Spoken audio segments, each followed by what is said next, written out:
Hi friends, నేను మీ సీతామహాలక్ష్మి. ఈనాటి కథలకి స్వాగతం.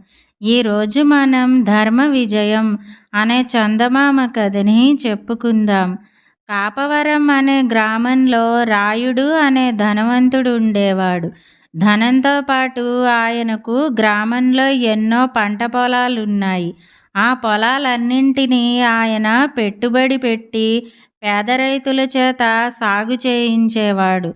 రైతులందరూ విశ్వాసంగా ఆయన్ను జమీందారులా కొలుస్తూ ఏ లోటు లేకుండా సుఖంగా జీవించసాగారు. రాయుడి పూర్వీకులు గొప్ప మల్లయోధులు. రాయుడు కూడా స్వయంగా మంచి మల్లయోధుడు.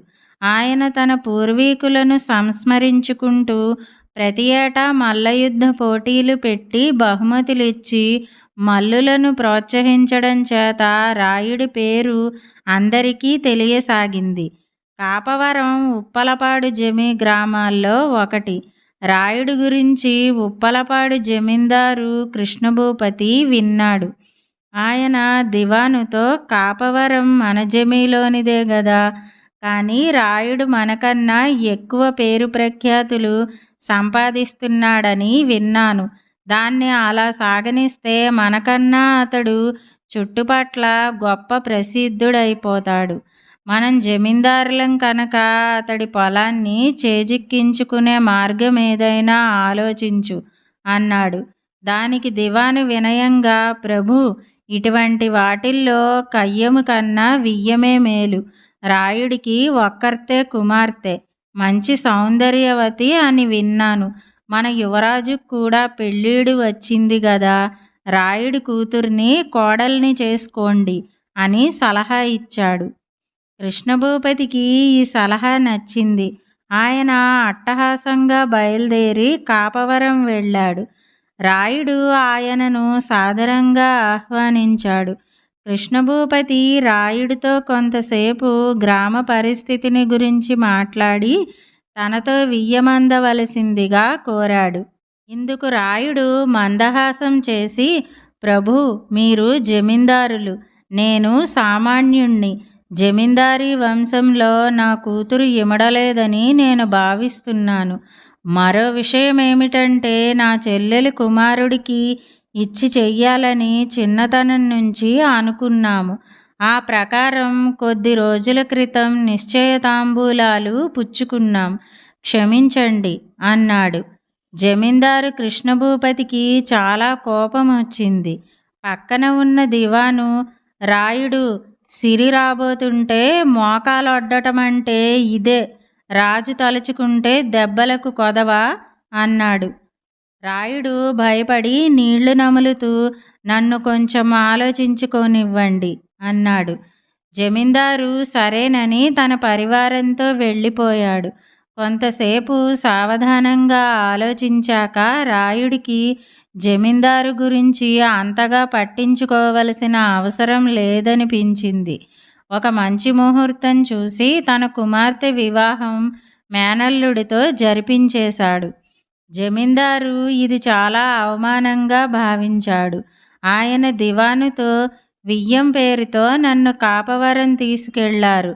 ఏమైందో చూశారు గదా. నాకు కావలసింది రాయుడి ఆస్తే గాని అతగాడి కూతురు కాదని మీకు బాగా తెలుసు. నేడే ఆ పొగరుబోతు ఆస్తిపాస్తుల్ని స్వాధీనపరుచుకుంటున్నామని ప్రకటించండి అన్నాడు ఉగ్రుడైపోతూ. జమీందారు మాట్లాడుతున్నప్పుడు యువరాజు శాంతివర్మ అక్కడే ఉన్నాడు. అతడు తండ్రితో, నన్ను అల్లుడిగా తిరస్కరించినందుకు ఆ రాయుడికి నేనే బుద్ధి చెబుతాను. అందుకు నేను ఉపాయం ఆలోచించాను అన్నాడు. అదేమిటన్నట్లు జమీందారు, దివాను శాంతివర్మ కేసి చూశారు. అప్పుడు శాంతివర్మ, మల్లయుద్ధంలో నన్ను మించిన వారు లేరు గదా. వయసు మళ్ళిన ఆ రాయుడిని సునాయాసంగా ఓడించగలను. మల్లయుద్ధ నియమం ప్రకారం నేను రాయుడిని పోటీకి ఆహ్వానిస్తాను. నాతో ఓడిపోతే రాయుడు తన ఆస్తి నా పరం చెయ్యాలని నియమం పెడతాను. ఇది అన్యాయం అనిపించినా మన ఇద్దరి పగ తీరడానికి అన్యాయంలా పైకి కనిపించని చక్కని ఉపాయం ఇది అన్నాడు. జమీందారు అందుకు సంతోషంగా అంగీకరించాడు. అనుకున్న ప్రకారం ఉగాది మల్లయుద్ధ పోటీల్లో పెద్ద ప్రతిఘటన లేకుండానే శాంతివర్మ విజేతగా నిలిచి, ఈ పోటీలు సంతృప్తిగా ముగియాలంటే రాయుడు నాతో తలపడి గెలవాలి. రాయుడు గనక నెగ్గితే ఆయనను ఇకపై సాటి జమీందారుగా అంగీకరిస్తాను. ఓడిపోతే ఆస్తి స్వాధీనపరిచి సామాన్య పౌరుడిగా జీవించాలి అన్నాడు. ఇది వింటూనే ప్రేక్షకులలో ఉన్న రాయుడి రైతులు, గ్రామస్తులు ఇది అన్యాయం అంటూ అరిచారు. ఇది చూసి జమీందారు కోపంతో రెచ్చిపోబోతుంటే రాయుడు అందరినీ వారించి, జమీందారు ప్రభువులు కోపగించుకోనవసరం లేదు. నాకు వయసు మళ్ళిన మల్లయుద్ధ నీతి ప్రకారం శాంతివర్మతో పోరుకు సిద్ధంగా ఉన్నాను. ధర్మం జయిస్తుందని నా నమ్మకం అంటూ ముందుకు వచ్చాడు. నెరిసిన మీసాలతో వయసు మళ్ళినప్పటికీ ఎంతో గంభీరంగా వింత తేజస్సుతో తన ఎదుటికి వచ్చిన రాయుడిని చూడగానే శాంతివర్మ ఒక్క క్షణం ఉలిక్కిపడ్డాడు. ధర్మం జయిస్తుంది, ధర్మం జయిస్తుంది అన్న మాటలు ఆయన చెవిలో మారుమోగసాగాయి. రాయుడికి శాంతివర్మకు మల్లయుద్ధం ప్రారంభమైంది. అయితే విచిత్రంగా శాంతివర్మ మొదటి పట్టులోనే నేల కరిచాడు. ఇందుకు శాంతివర్మ ఎక్కడలేని ఆశ్చర్యంతో జనంకేసి ఒకసారి చూసి, వయసు, బలం, శిక్షణ అంటూ ఏ విధంగా చూసినా నేనే గెలిచి తీరవలసింది. కానీ రాయుడి చేతిలో ఒక్కగానొక్క పట్టులో నేల కొరిగాను. ఇందుకు బహుశా ఆయన ధర్మబలమే కారణం కావచ్చు అన్నాడు.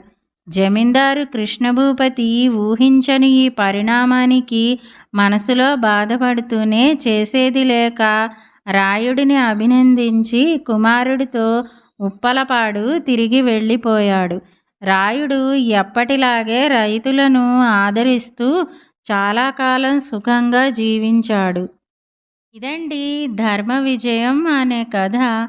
ఈ కథ గనక మీకు నచ్చినట్టయితే లైక్, షేర్, కామెంట్ చేయండి. మరిన్ని మంచి కథల కోసం మా ఛానల్ను సబ్స్క్రైబ్ చేసుకోండి. మళ్ళీ మరొక మంచి కథతో కలుసుకుందాం. అంతవరకు వింటూనే ఉండండి ఈనాటి కథలు.